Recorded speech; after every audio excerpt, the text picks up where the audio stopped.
আসসালামু আলাইকুম। ওয়ালাইকুম আসসালাম ওয়া রাহমাতুল্লাহ। প্রশ্ন, এক মায়ের 4 সন্তান, বাবা মা মারা গেছে। 3 সন্তান ভালো, সব করতে পারে, আর এক সন্তান প্রতিবন্ধী, সে কিছুই করতে পারে না। এখন ওই ভালো 3 সন্তান তার প্রতিবন্ধী ভাইকে ঠকাচ্ছে, তার পরিণতি কি হতে পারে? মাশাআল্লাহ।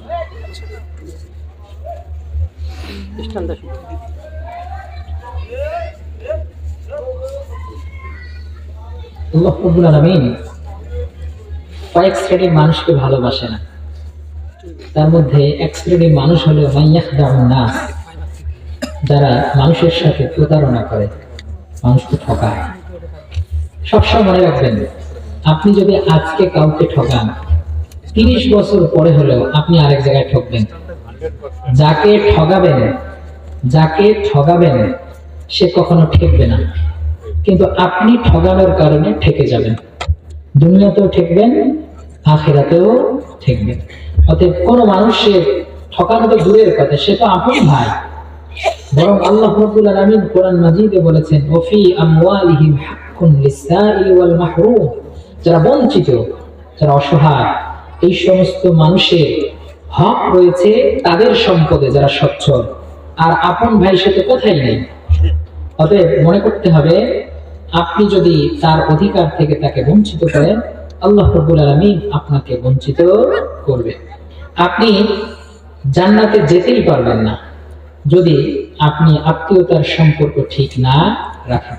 কোরআন শরীফের অসংখ্য আয়াতে আত্মীয়তার সম্পর্ক, ভাইয়ের হক, বোনের হক, এরপর হলো বাবা মা, আত্মীয় স্বজনের সাথে সম্প্রীতি রাখার বিষয়ে আয়াত এসেছে অসংখ্যবার। আল্লাহ রাব্বুল আলামিন কোরআন মাজিদে এভাবে ধমক দিয়ে বলেছেন, ওয়ালা ইয়াহুদ্দু আলা তুআমিল মিসকিন, অসহায়দেরকে খাবার দেওয়ার প্রতি কাফেররা উদ্বুদ্ধ করে না। এটা ছিল আবু জেহেলের স্বভাব। এখন যারা অসহায়, অনাথ, মিসকিনদেরকে খাবার দিতে উদ্বুদ্ধ করে না, এটা হচ্ছে ওই আবু জেহেল মার্কা শয়তান।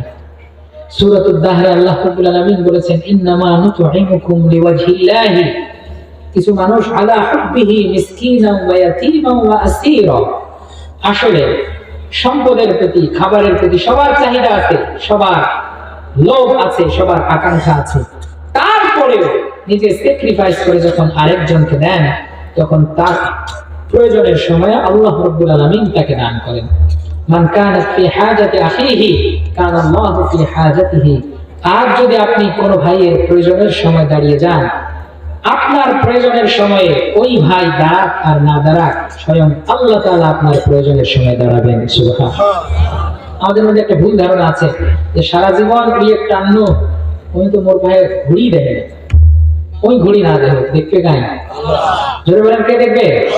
আল্লাহ রাসূল বলেছেন, মান কানাত ফি হাজাতি আখিহি, কেউ যদি তার ভাইয়ের প্রয়োজনের সময় থাকে, ওই ভাই তার প্রয়োজনে থাকবে, এই কথা আল্লাহ বলে না। কানা আল্লাহু ফি হাজাতিহি, তার প্রয়োজনের সময় সে থাকুক আর না থাকুক, আল্লাহ থাকবেন। উপকারী গাছের নাকি ছাল থাকে না, ছাল না থাকুক নাই, ছাল আল্লাহ লাগায়। মনে থাকবে ভাই, কেউ আপনার ক্ষতি করুক, অসুবিধা নেই, আপনি আল্লাহর সন্তুষ্টির জন্য আরেকজনের উপকার করেন। আজ আমি আব্দুল মতিন ভাইকে 500 টাকা দিলাম, এতে আল্লাহ খুশি হলেন। কিন্তু আমার ধারণা যদি থাকে 10 দিন পর আব্দুল মতিন ভাই আমাকে 1000 টাকা দিয়ে উপকার করবে, ওই চিন্তা করেন না। সাইবুল ভাই মেম্বর দাঁড় করে দিছি, ভোট দিলাম, সব কার্ডের মাল খালি ওই ঘাড়ি দিক দিয়ে আমার কাজ করা দেয় না, তোমার টাইম পেছে ভোট দিবে। ওই জন্য আপনি ভোট দিয়েছেন, আপনার আমানত সৎ যোগ্য মানুষকে দেখে দিয়েছে, ঠিক কিনা? এখন সে তার বিবেক দিয়ে এই ওয়ার্ডকে পরিচালনা করবে, যাকে যোগ্য মনে হবে তাকে দিবে। এই ওয়ার্ডের মধ্যে খালি তোমার বাড়ি ঘাট নাই, আধুনিক মানুষের, তো ওগুলো চিন্তা করা যাবে না। আমি যখন কাউকে কোনো কিছু দান করব, সাহাবায়ে কেরাম রিদওয়ানুল্লাহি আলাইহিম আজমাইন, তাদের সিফাত সম্পর্কে কোরআনে আয়াত এসেছে, ওয়া ইউকা শুহা নাফসি ফাউলাইকা হুমুল মুফলিহুন। সাহাবায়ে কেরাম নিজের অভাবগ্রস্ত থাকতেন, পেটের মধ্যে খাবার থাকতো না, মুহাজির সাহাবীরা, তারপরেও তারা দান করতেন। এই দান করার কারণে আল্লাহ রাব্বুল আলামিন তাদের মর্যাদাকে এত বাড়িয়ে দিলেন। আল্লাহ রাব্বুল আলামিনের হাবিব বলেন, আনসাররা যদি না থাকতো ইসলাম প্রতিষ্ঠিতই হতো না। সুবহানাল্লাহ। অতএব আমরা সবাই আমাদের আশেপাশে অসহায়, অনাথ, মাহরুম, বঞ্চিত মানুষের পাশে দাঁড়াবো ইনশাআল্লাহ। পারবো? আচ্ছা, আসসালামু আলাইকুম ওয়া রাহমাতুল্লাহ।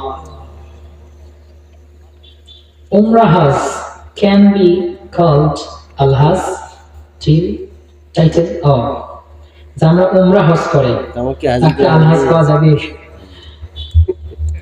দেখেন, উমরা হজ একটা হজ, হজ করা একটা হজ। সাধারণত যারা উমরা করে তাদেরকে বলা হয় আমির, যারা হজ করে তাদেরকে বলা হয় হাজ, ইয়া হাজ বা হাজ্জাজ, ইয়া হাজ বলা হয়। এখন কথা হলো যে উমরা হজ ক্যান বি কল্ড আল-হাজ টাইটেল। উমরা হজ কারীকে কি উমরা হজ কারীকে আমির বলে সাধারণত। যারা হজ করে তাদেরকে আমরা সাধারণত আল-হাজ বলি। কথা হলো যারা হজ করে তাদেরকে আল-হাজ বলা যেমন, এটা কোনো নিয়ম নীতির কথা নয়, আবার যারা উমরা করে তাদেরকে আল-হাজ বলা নিয়ম নীতির কোনো কথা নয়। আচ্ছা, আপনারা আমাকে বলেন, হজ কি একটা ইবাদত না? সবাই কথা বলেন, হজ কি একটা ইবাদত? হজ কি একটা ইবাদত? নামাজটা কি ইবাদত? ভাই বসে। আসসালামু আলাইকুম। ব্যস্ততা আছে? চা হলে ভালো। আর ব্যস্ততা নেই, যা কষ্ট পাইছি নদী। শুনেন, তাহলে এইদিকে মনোযোগ দিয়ে এখন সবাই শুনতেছেন কথা? অল্প শুনতেছি। দেখেন, যারা নামাজ পড়ে, সালাত আদায় করে, আমরা কি কখনো বলি যে নামাজি অমুক? না।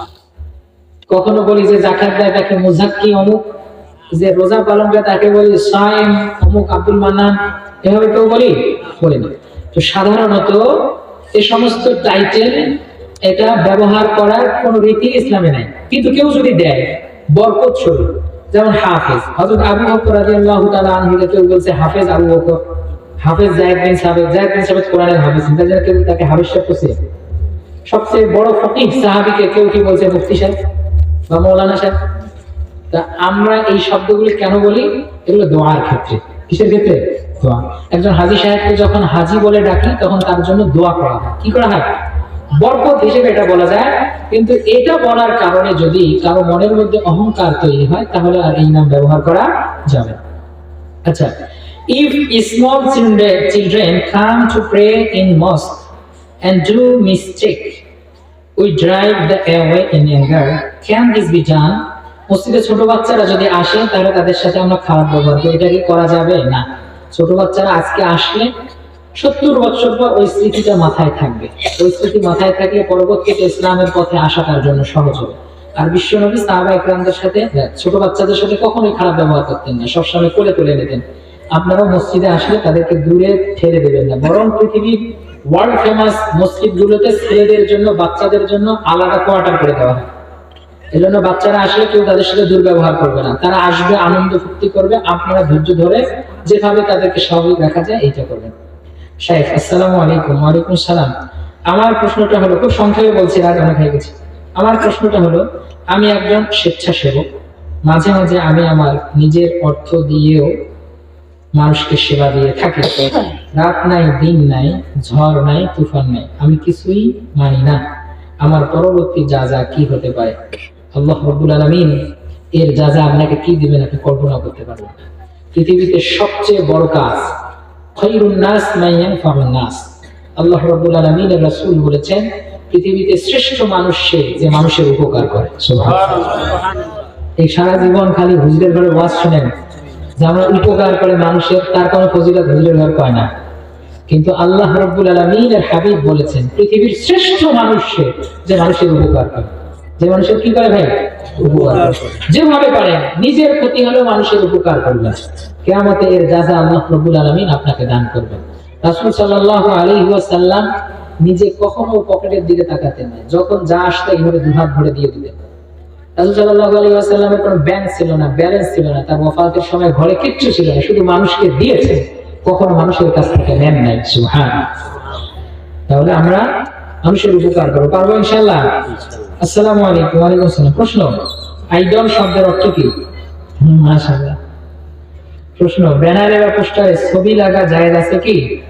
প্রশ্ন, বর্তমান প্রেক্ষাপটে ইসলামী দল কোনটা ছবি? মানে হালত হালত ফেলার জন্য এমনি ঝগড়া নাগিয়ে আছে চুরি ওরা মুই এগুলো কাম না। আচ্ছা, একটু না বললে আবার সবাই মনে করবে যে এটা জানা দরকার। আইডল শব্দের অর্থ আবশ্যক। আমি জানি এটা হয়তো অনেকেই আমাকেই মিন করেছেন। আইডল শব্দটা আমি নিজে লাগাই না, আমার এক উস্তাদ এই শব্দটা আমাকে চয়ন করে দিয়েছেন। তার কারণ আমি যে ধারায় তাফসির করি, এই ধারায় তাফসির বাংলাদেশে তাফসিরুল কোরআন মাহফিলে কেউ করে না। আপনারা বলেন করে? এখন এই ধারায় যেহেতু করে না, হুজুর বলছে তুমি এইটা চালু করো, তোমার টাইটেল এইটা থাকলে ভালো হয়। তখন থেকে এটা চলে আসছে। পোস্টারে ছবি লাগা বা ব্যানারে ছবি লাগা, এই প্রশ্ন যে করেছে তার আগে আমি একটা কথা বলি। আচ্ছা, ছবি লাগার বিরুদ্ধে বা পোস্টারে ছবি ভিডিও এগুলোর বিরুদ্ধে যারা এতদিন ফতোয়া দিচ্ছে, তাদের ভিডিও দেখবেন ইউটিউবে শেষ নাই, হাজার হাজার ভিডিও আছে না? এক সময় মেলা হুজুর কেছে না, টেলিভিশন হল ইংলিশ শয়তানের বাক্স বলছিল না?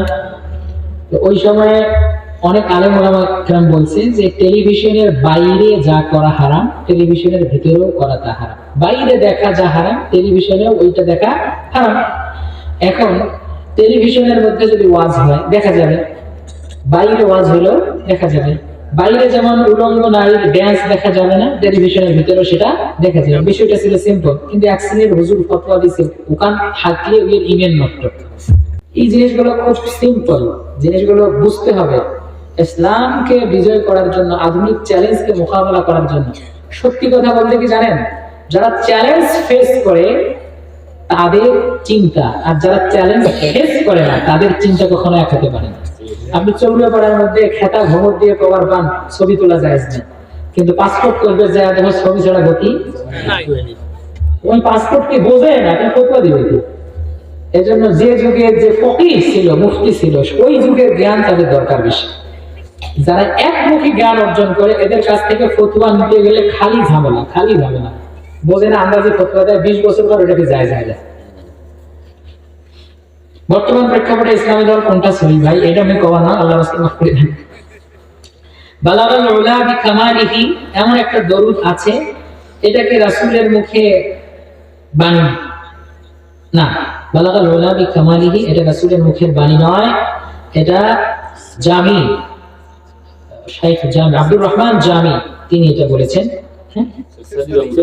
শেখ সাদি রহমাতুল্লাহ আলাইহি এটা অন্য কিছু স্বপ্নে ইয়া করে না, ফারসি থেকে করছে, শেখ জামি এটা উদ্ভাবন করছে, তারপর উনি এটা স্বপ্নে ইয়া করছে, পরে এটা পূর্ণতা দিয়েছে উনি। তো বালাগাল উলা বিকামালি এইটা কোনো প্রশ্ন হলো? বালাগাল উলা বিকামালি এর অর্থ কি? বালাগাল উলা বিকামালি, কামালতের দরজায় যিনি চূড়ান্ত শিখরে আরোহিত হয়েছেন তিনি কে? বিশ্বনবী মুহাম্মদ সাল্লাল্লাহু আলাইহি ওয়াসাল্লাম। কাশাফাত দুজা বিজামালিহি, তার সৌন্দর্যের সকল আধার দূর হয়েছে। সুবহানাল্লাহ। হাসানাত জামিউ খিসালিহি, যার সকল সৌন্দর্য মণ্ডিত হয়েছে, সকল গুণ সৌন্দর্য মণ্ডিত হয়েছে। হাসানাত জামিউ খিসাল্লু আলাইহি ওয়া আলিহি, তার উপর দরুদ পড়ো। কত সুন্দর কথা, এটা পড়তে কোনো সমস্যা নেই। আসসালামু আলাইকুম শেখ। ওয়ালাইকুম আসসালাম। আমি একজন গরিব মানুষ, অন্যের জমি চাষ করে আদি, কিন্তু জমির মালিক কোনো প্রকার খরচ বহন করে না, ভাগের বেলা সমান ভাগ নেয়, এটা কতটুকু জায়েজ একটু বুঝিয়ে বলবেন? আচ্ছা, এই মাসালাটা প্রচুর চলে। আদির আমাদের যে সিস্টেম, এই সিস্টেমটা ফসল দিয়ে এরকম জায়েজ নেই, বরং একটা টাকা নির্ধারণ করে তারপর উভয়ের মধ্যে বন্টন করতে হয়। এই মাসালার সাথে অনেকগুলো মাসালা জড়িত, পরবর্তীতে কোনো এক সময় বিস্তারিত বলবো ইনশাআল্লাহ। আজকে আর কথা না বাড়াই, এরপর আমরা মুনাজাত করে তারপর বাড়ি যাবো ইনশাআল্লাহ। আমার কথাবার্তায় যদি ভুল হয়ে থাকে আল্লাহর রাস্তায় মাফ করে দিবেন।